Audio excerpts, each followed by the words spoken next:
يا أيها الإنسان مهلا انتبه، هذا مقال الصدق غير مشتبه، فقد أتيت ناصحا ومرشدا، عساك أن تلقى بهذا الرشدا، موجها نصحي بحسن نيتي، مرضاة رب غايتي ووجهتي، فانظر إلى هذا الكلام واتعظ، وكن نبيه الفكر حاذقا يقظ، اعلم هديت للرشاد والتقى، بأن لله الدوام والبقاء، فكل ما مضى أخي لن يعود، الأرض تفنى والسماء والوجود، أمس مضى واليوم ذا سيرحل، وذاك يوم قد أتانا يقبل، وهذه السنون يطويها الفنا، في لحظة نموت لا نبقى هنا، فهل ترى الأمس الذي قد انقضى، كأنه خيال طيف أو مضى، أجسادنا نحو القبور تدفع، ونحن في لهو الحياة نرتع، فالموت يأتي بغتة فلا نعي، متى يقال ذا الفقيد قد نعي، انظر إلى أهل القرون الماضية، فهل ترى لهم هنا من باقية، فأين كسرى والعظيم قيصر، وأين من لذي الديار عمروا، وأين قارون وأين ما ملك، من الكنوز في العذاب قد هلك، أين الملوك والسلاطين الأولى، وأين من راموا الوصول للعلا،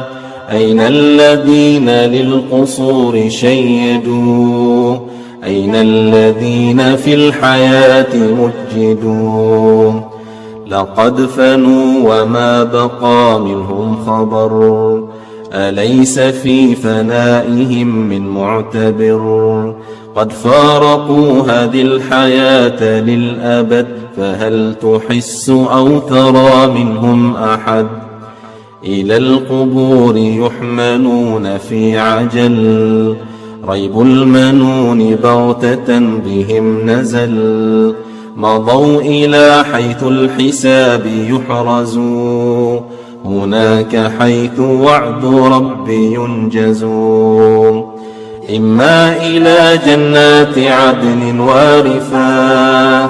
أو قعر نار باللهيب عاصفا، فكل ما في الكون ذا سينتهي، فلا تكن عن كل هذا ملتهي، أكفاننا في الغيب صارت تنسج، وعن قريب في اللحود ندرج،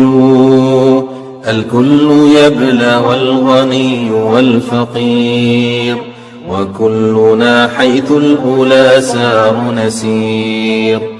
ألم يكن لنا بحال من غبر، من القرون عبرة ومدكر، فإنها ذكرى لكل مؤمن، يرجو رضا رب جليل محسن، نعصي الإله في صباح ومساء، ونرتجي التوبة بالقول عسى، أليس قد آن لنا أخي أن نتوب من ذنب الخفاء والعلن،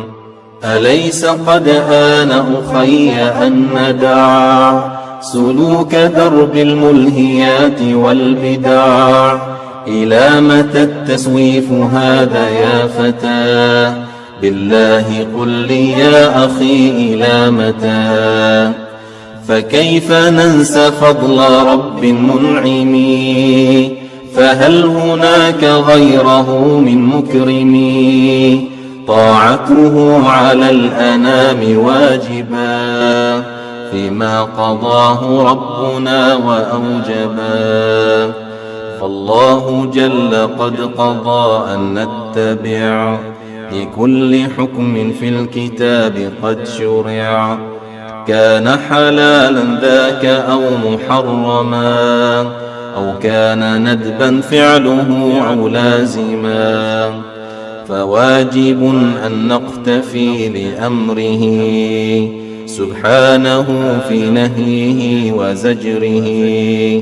فما قضى الرحمن للعباد قد صار دينا لازم السداد. إن كنت تبغي يا فتى منه الرضا فلا تحد لو لحظة عما قضى احمده حمد من أناب واعتبر وتاب لله مقرا وازدجر.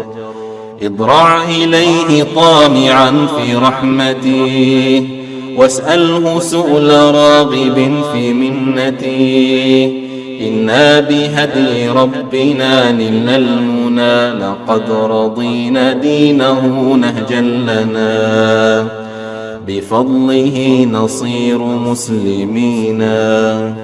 على خطى الحبيب سائرين. فاهنأ أخي بهذه الفضيلة فإنها لنعمة جليلة.